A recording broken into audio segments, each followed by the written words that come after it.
नमस्कार दोस्तों, मैं हूं शिवकांत गौतम। स्वागत करता हूं आप सभी का शुद्ध मनोरंजन में। अंकिता लोखंडे, सुशांत सिंह राजपूत, ये दो नाम पिछले कई दिनों से चर्चाओं में रहते थे। दोनों एक दूसरे से अलग हो चुके थे, लेकिन उसके बावजूद भी लोग इन दोनों को याद करते थे। अंकिता लोखंडे ने अपनी जिंदगी शुरू कर ली थी, वहीं सुशांत सिंह राजपूत की जिंदगी भी शुरू हो गई थी। 6 साल एक साथ रहने वाले पवित्र रिश्ता के ये दोनों को स्टार अलग थे।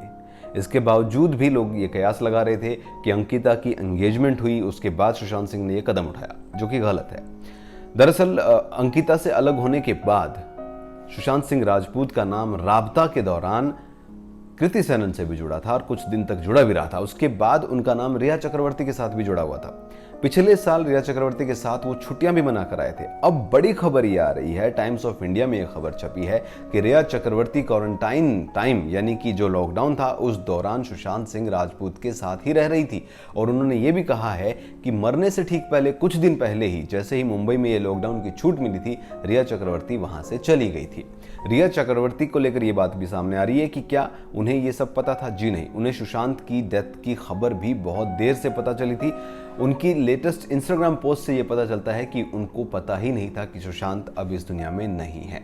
रिया चक्रवर्ती को लेकर ये बातें हो रही है कि क्या ठीक मरने से पहले उन्होंने घर भेज दिया था? जी नहीं, ऐसा नहीं है। दरअसल वो अपने 4 दोस्तों के साथ इस नए फ्लैट में रह रहे थे जो उन्होंने 6 महीने पहले ही लिया था।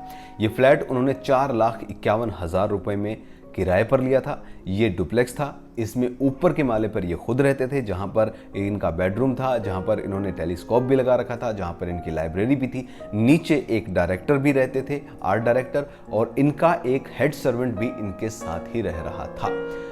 खबर ये थी कि सुबह 10 बजे इन्होंने जूस पिया, फिर इसके बाद अपने रूम में ऊपर चले गए। 11:30 बजे के करीब दोस्तों ने फोन करके उन्हें दोबारा नीचे बुलाने की कोशिश की, लेकिन वो नहीं आए। जब ऊपर जाकर देखा गया तो रूम बंद था।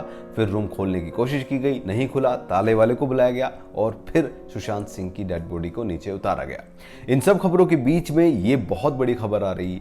बहुत सारे लोगों ने कहा कि रिया चक्रवर्ती उनके साथ थी और ठीक मरने से पहले उन्होंने भेजा, तो ये गलत है खबर, क्योंकि रिया चक्रवर्ती करीब 7 से 10 दिन पहले ही वहां से चली गई थी। ये खबर टाइम्स ऑफ इंडिया में छपी हुई है। टाइम्स ऑफ इंडिया के अकॉर्डिंग रिया चक्रवर्ती उनके साथ लॉकडाउन के टाइम में थी, यानी कि उस वक्त में थी जब उनको जरूरत थी। लेकिन लॉकडाउन खुलने के बाद रिया अपने घर चली गई और जिसके बाद सुशांत अकेले पड़े। अब अंकिता लोखंडे को लेकर जो बातें आ रही है कि क्या उनकी एंगेजमेंट से रिलेटेड है ये सारी चीजें, जी नहीं, क्योंकि दोनों की जिंदगियां अलग अलग बहुत खूबसूरती से चल पड़ी थी।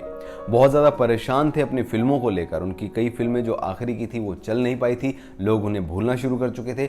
और बहुत ही मेधावी छात्र, बहुत तेज दिमाग छात्र थे, ये बात भी एक बहुत बड़ा विषय है, क्योंकि 7वीं कक्षा में उन्होंने 10वीं पास कर ली, 11 बार इंजीनियरिंग के एग्जाम क्लियर किए, शाहरुख खान की DDLJ देख के फिल्मों में आए, एस्ट्रोनॉट बनना चाहते थे, फिर पायलट बनना चाहते थे, बन गए हीरो। बहुत सारी चीज़ें उनके दिमाग में चलती रही और आखिरकार डिप्रेशन की वजह से ही उन्होंने अपना अंत कर लिया। तो सुशांत सिंह राजपूत को लेकर जो बातें हो रही है कि क्या अंकिता की एंगेजमेंट बनी वजह, तो ये साफ और सरासर गलत है। और ये भी कि क्या रिया चक्रवर्ती ठीक मरने से पहले उनके साथ थी, ये भी न्यूज़ गलत है।